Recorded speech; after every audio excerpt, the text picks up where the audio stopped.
Welcome to the deep dive. We're taking a stack of sources, pulling out the crucial nuggets of knowledge, really, and helping you get truly informed without, the overload. Exactly. And today, we've got a fascinating collection. These sources, they give us a specific snapshot. Right. The news, facts, history, all highlighted on one particular day. June 11, 2025. And our sources. Mostly Nigerian newspaper headlines, but we're also folding in some U.S. and international news. A couple of those surprising did you know facts. Oh, I like those. Me too.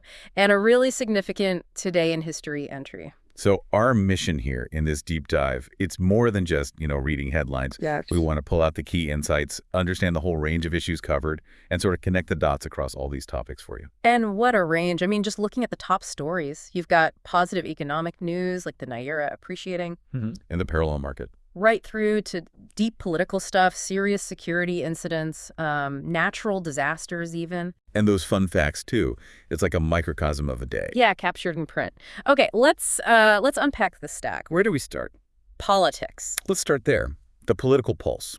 The sources on June 11th give us a pretty clear look at activity federal and state level. Absolutely. First up, reports on President Tinubu returning to Abuja. And inaugurating the Rehabilitated International Conference Center, the ICC. Right, and what's interesting there, the detail that it was apparently renamed after the president. According to Minister Wyke, the source says. Yes, and there's a practical angle, too. The mandate for MDA's ministries, departments, agencies to actually, pay for using it. Now it's renovated. Taken together, these actions, they seem to highlight a focus on infrastructure, sure, but maybe also cost efficiency. Or revenue generation. Could be, even down to how government facilities are used. Okay, shifting focus. The National Assembly. Headlines about them apparently mulling an extension for the 2024 budget's capital vote, which, that raises questions about the pace of capital projects, maybe, and if they need more flexibility to finish them. Makes sense. And another legislative thing, the Senate. Reportedly pushing to move the presidential inauguration venue From Eagle Square to the National Assembly complex itself. Now, that's interesting. It seems logistical, maybe symbolic, but you could read it a few ways. Security, or maybe lending a different kind of institutional weight to the ceremony. Yeah, away from the traditional public space. Okay, let's dive into the commentary. Political commentary, party dynamics, captured in these sources. We see some strong statements. Like Orji Kalu, quoted saying the petroleum subsidy was, a scam. And that Nigeria just can't go back to it. That kind of firm stance, it really reflects the ongoing, often heated debate around fuel subsidy, doesn't it? Oh, absolutely. Huge economic and social impact, that policy. Still very contentious. And the headlines really dig into party dynamics and states. Yeah. Rivers State is a big focus. Yeah, reports of the APC warning Governor Fubara, reconcile or face impeachment. It highlights those persistent tensions, the power struggles there. Seems like maybe previous efforts didn't fully stick. Looks that way. And connected to that. The Ija youths. Reports say they're calling on Tinubu to restore democracy in Rivers. And they make that link to June 12th. Which we'll get back to later, but yeah, that date clearly still holds weight in political calls today. That specific linkage is very telling, isn't it? Invoking a historical touchstone for democracy in a current state conflict. The Labour Party is also in the news. Reports focus on internal crisis. Right, and interestingly, the blame seems pointed inwards. At Obi and Audi, reportedly, not the federal government. And Peter Obi is quoted vowing to police votes in 2027, looking ahead. So these headlines, they suggest internal party challenges, maybe some strategic positioning for the next election cycle already. Then the PDP. The sources show kind of a mixed bag. How so? Well, you see reports of Saraki and a reconciliation committee meeting Governor McKind suggests unity efforts. Okay, trying to mend fences. But then, almost contradictorily, other reports mention the Wyke and Makinda camps caught in crossfire at a convention. So reconciliation efforts on one hand, but factional tensions still very real on the ground. Seems like it. And in Ondo State, the fight continues in court. Ajayi and the PDP are reportedly set to appeal the tribunal's verdict. The one affirming Aidatiwa as a governor. Exactly. So legal battles are still a major arena for political outcomes. Clearly. And finally, just briefly, some political reporting includes condolences. Governor Makinde and the Speaker mourning Adafop. And Governor Adalik commiserating with the Oki Aya monarch over his wife's death. Yeah, these smaller items tucked in there, they remind you that leaders are also doing traditional personal duties. Another side of public life. It's important to remember that. And again, just to be really clear for you listening, we're just reporting what these sources say, not endorsing any particular viewpoint here. Absolutely. Our job is just to show you what's in the stack. One more piece of broader commentary mention, Baba Ahmed, stating that President Tinubu has, quote, failed to improve governance after the Buhari era. Okay, so that headline represents a critical perspective on the current administration's performance compared to the last one. It's part of the public discourse captured on this day. Right. Okay, let's shift gears completely now. Let's dive into the economy. Economic indicators, business news, what was making waves on June 11th? Yeah, this section is, well, it's a real mix. Some quite positive news, but also some significant challenges and ongoing initiatives. The big positive one that jumped out at me, the Naira, reportedly appreciating. To end 1,600 against the dollar. In the parallel market. Right, the unofficial rate, which is often seen as, a key indicator for everyday transactions, business costs. Currency fluctuations are complex, obviously, but an appreciation like that, if it holds. Could be good for import costs, maybe help inflation expectations. Potentially, yes. It's definitely a notable piece of news reported on this specific day. And internationally, the World Bank, projecting 3 years of steady economic growth for Nigeria. That's the long-term view, right? An assessment from a major institution. It's a hopeful forecast. But you always have to remember, these projections depend on global shifts, domestic factors. The actual outcome could be different. True. Okay, now, contrasting with that optimism, some other economic points reveal challenges. Saudi Aramco. Reportedly delaying Nigeria's crude-backed loan. The $5 billion one. That delay points to maybe hurdles in getting external financing, even when using assets like oil. Access to capital is just crucial for government projects, economic stability. So yeah, that's a significant report. And domestically, diesel and petrol prices set to increase. Because 4 depot owners raised prices, according to the sources. That has immediate impact for everyone, doesn't it? Transport costs, businesses using generators. Households feel it directly. It impacts the cost of living, doing business. Big time. On the policy side, the federal government is reportedly looking towards private capital for infrastructure. Highlighted at PPP Summit, public-private partnership. So a clear strategy there. Attract private investment for Nigeria's huge infrastructure needs. Public funds aren't enough. Makes sense. But then there's also the flip side of budget decisions. The health workers. Yeah, federal government budget cut reportedly leaving 1,500 health workers without pay. Oof. That headline really underscores the difficult human cost of, fiscal constraints. Tough choices in critical sectors like healthcare. Absolutely. There's also an initiative reported. The FG plans to train 100,000 youths annually in Forex trading. That sounds like it's aimed at skills development, maybe empowering young people in financial markets. Yeah, though the scale and actual impact, that would be something to watch. Definitely. And regulatory bodies are busy too. The SEC Securities and Exchange Commission. Reportedly directing firms to honor unclaimed dividends. That's about investor protection, making sure people get the returns they're owed. We also see specific sector activity. Maritime Bank CEO says they'll upgrade major shipyards. Good for that sector. And TJ Bank signing an agreement for a N20 billion Mudarba Sukuk bond. Islamic finance. A Mudarba Sukuk is a way to raise capital, often for specific projects. So it shows movement, investment in specialized areas like maritime, Islamic finance, diverse activity. And here's a really specific detail, but it tells a bigger story.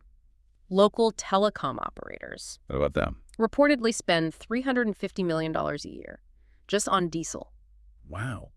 $350 million annually. Yeah. That single figure is really striking. It just highlights the huge operational costs for a vital sector like telecoms because of energy challenges. Yeah. Their reliance on alternatives like diesel. So looking at all these economic headlines together from this one day, what's the picture? Well, if you put them all together, it shows an economy, on June 11th anyway, with this fascinating duality. You've got positive currency movement, optimistic long-term projections. But also immediate challenges. Financing delays, rising fuel costs, budget cuts hitting workers.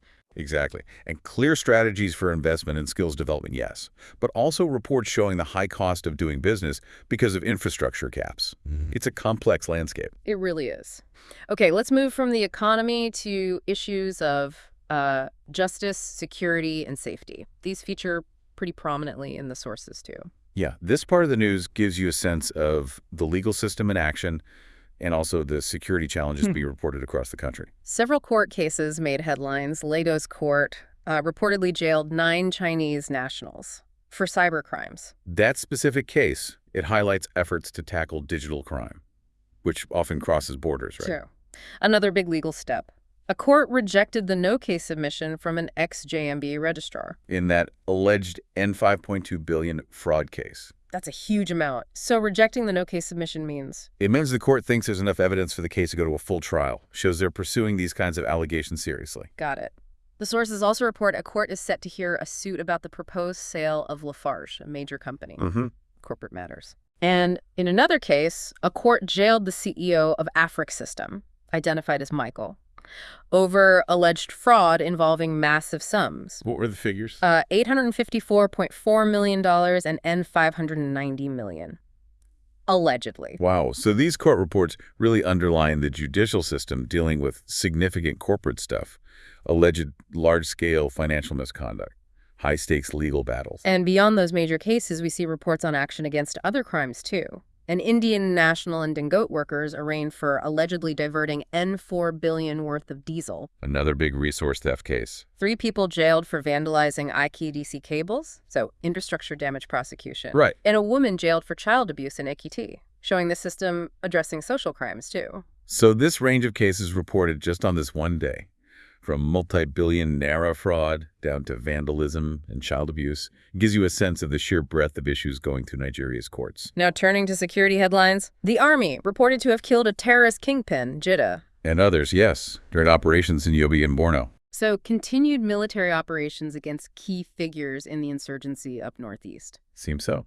And the Nigerian Air Force, the NF, they're also in the news. Probing the death of a detained corporal, reportedly. Which indicates an internal investigation into a serious incident within their own ranks. And the army is also reported celebrating troops, the ones battling insecurity in the southeast. So highlighting efforts against security challenges specific to that region. We also see politics intersecting with security again. Governor Ododo reportedly warning against politicizing insecurities. That comment reflects a concern, right? That security challenges, which ideally need a unified approach, sometimes get used as, well, political tools or talking points. Yeah. But amidst these reports of state actions, the sources also deliver some really tragic news, incidents impacting communities directly. Like in Plateau State. Youths reacting strongly after gunmen killed 58 people and burned 82 houses. That's just a grim report.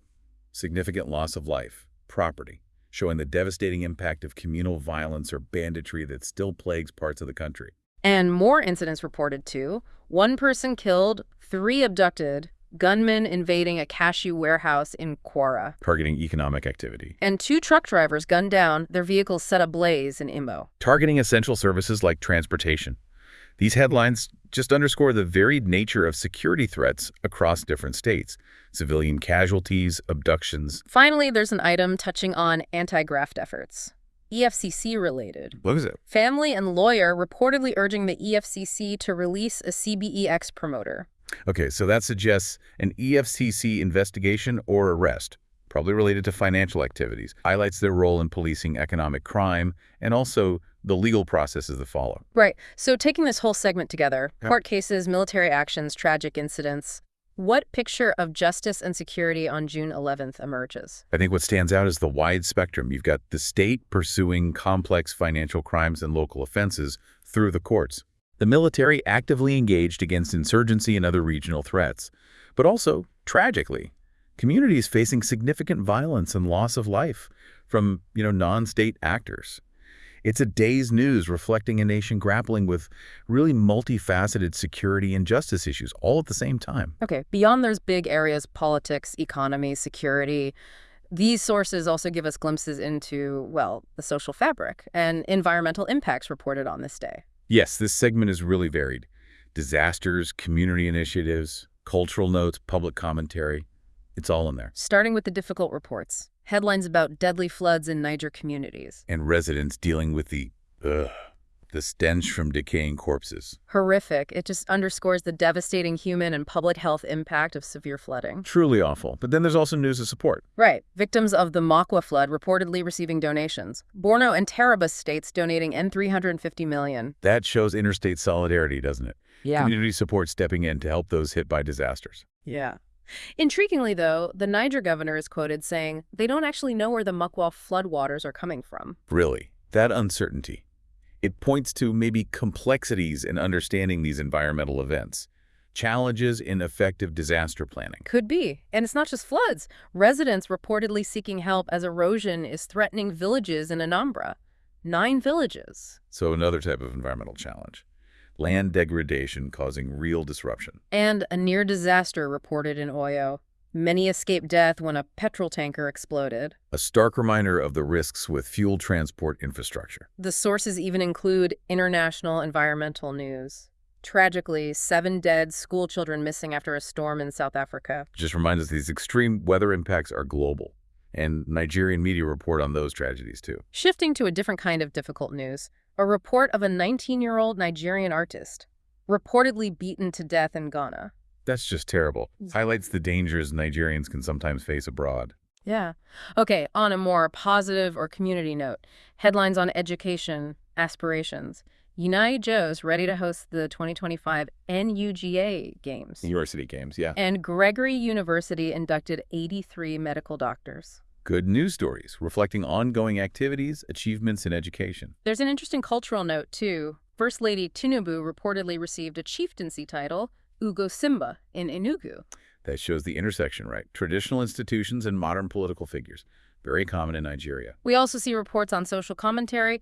Governor Sanwo-Olu urging parents to instill values in kids. And an observation about low turnout in Kano as civil servants resumed work. Little insights into social concerns, work patterns. Connections between religious and traditional leaders noted too. Pastor Adeboye visiting the Elephant of Oyo. Those interactions are significant in the social landscape. Influence of both religious and traditional figures. Definitely. And community-level economic support, too. Yeah, and Ondo. Traders got N$43 million and 150 solar lights to boost their businesses. That's a great example of targeted local support, stimulating small-scale economic activity. The sources also include some provocative commentary from public figures, Sam Kutiti. What did he say? Quoted stating that 90% of Yoruba kings don't believe in Yoruba gods. Wow. That's quite a statement. Challenges traditional perceptions. And Daddy Freeze reportedly said his business collapsed after public criticism related to pastors. A personal account reflecting the impact of public discourse, especially around religion. And finally, a really sensitive historical reference. A group reportedly telling Go On that no prayers can erase 6 million Igbo deaths. Oof. That headline is a stark reminder. Historical wounds, how they're interpreted, still part of public discussion and identity in Nigeria today. And again, just reporting the viewpoint from the source. Absolutely. So looking at this really diverse collection, disasters, tragedies, cultural notes, community support, challenging history, what does it add to our picture of this day? I think it shows just how incredibly multifaceted daily life and the news capturing it really is. Alongside the big political and economic stories, you have human suffering from floods, resilience through support, cultural practices, public airing of personal stories, and historical grievances. It's a rich tapestry, the social realities reported on June 11th. And this collection also makes it clear, doesn't it? Even focusing on Nigeria, you can't ignore the global connections. Exactly right. Including international headlines shows the news agenda reflects a wider world. Events far away are still newsworthy in Nigeria. We see some U.S. news reported, Donald Trump reportedly unveiling $1,000 investment accounts for newborns. And a Trump official saying the U.S. will restore some medical research grants. Glimpses into U.S. policy proposals, actions, relevant for people interested in international affairs, maybe global economy impacts. Or even direct implications for Nigerians in the U.S., potentially. And news from the Middle East. Report of 17 Palestinians killed near a Gaza aid site. Reflecting the ongoing conflict and humanitarian crisis there. A significant global event being reported. And we already mentioned the tragic storm deaths reported in South Africa. Yeah. So these international stories, even as brief in our sources here, they show that interconnectedness. Events in the U.S., Middle East, elsewhere. They're part of the daily news landscape captured in Nigerian sources on this day. Now, amidst all this, well, heavy news, The collection offers a couple of just delightful, surprising facts. The Did You Know section. Yes, little moments of wonder tucked in. A nice break. Definitely. First one, octopuses. Did you know they have 3 hearts and blue blood? 3 hearts. Really? Yeah. Apparently 2 pump blood to the gills, a third pumps oxygenated blood to the body, and the blue blood. It uses copper to transport oxygen. We use iron, so ours is red. That is genuinely fascinating biology trivia next to political headlines. A wonderful nugget. And the second fact, Joel Fadiouf in Senegal reportedly has an island and a beach made entirely of seashells. An island of seashells. Remarkable. These little facts, they just remind you, don't they? Even with all the serious news, there are incredible, surprising things about the natural world. A moment of fascination. Totally. Okay, finally, this collection includes a Today in History entry, and it resonates really deeply with Nigerian history. We saw it referenced earlier, even. This historical note adds crucial context, why certain dates and events remain so significant. On June 11, 1994, Chief MKO Abiola declared himself Nigeria's president, the Apito Declaration. And this was exactly 1 year after that pivotal election, June 12, 1993. And the source material confirms it's now widely acknowledged he won that election, the one annulled by General Babangida's military regime. That annulment, it's such a defining, contentious moment in Nigeria's journey towards democracy. The will of the people suppressed. According to these sources, the consequences for Abiola were immediate and severe, less than 24 hours after his declaration. He was arrested by the military government, then led by General Sani Abacha, detained without trial. His detention became this potent symbol, didn't it? The struggle against military rule, the fight for democracy. Absolutely. And Abiola's story, as reported here, ends tragically. He stayed in custody until July 7, 1998, died under suspicious circumstances. Notably, just days after Abacha himself died. Right. So this history entry, it's incredibly important. It explains why June 12th and MKO Abiola still hold such immense significance. Why the Aija youths we mentioned earlier might invoke it. It's a powerful reminder of the sacrifices, the struggles in the country's democratic journey. So there you have it, our deep dive into the news, facts, history. All captured in a stack of sources from June 11, 2025. We've touched on, well, everything from federal politics, economic ups and downs, Court cases, security challenges, natural disasters, environmental threats, glimpses into social life, cultural notes, global connections, surprising facts about octopuses and seashell islands. and a profound moment from Nigeria's democratic history. Phew. Looking at this diverse collection, all from just one specific day, it really gives you a detailed, multidimensional snapshot of the country and its place in the world on that date. It certainly does, and it leaves us with, well, a lot to think about. So here's a final thought for you, the listener, to consider. Given this sheer array of issues reported on just this one day, from economic optimism and investment plans to tragic floods, persistent political jockeying, serious security incidents, and those lingering echoes of a historical fight for democracy, what does this collection of headlines tell you about the ongoing journey of Nigeria?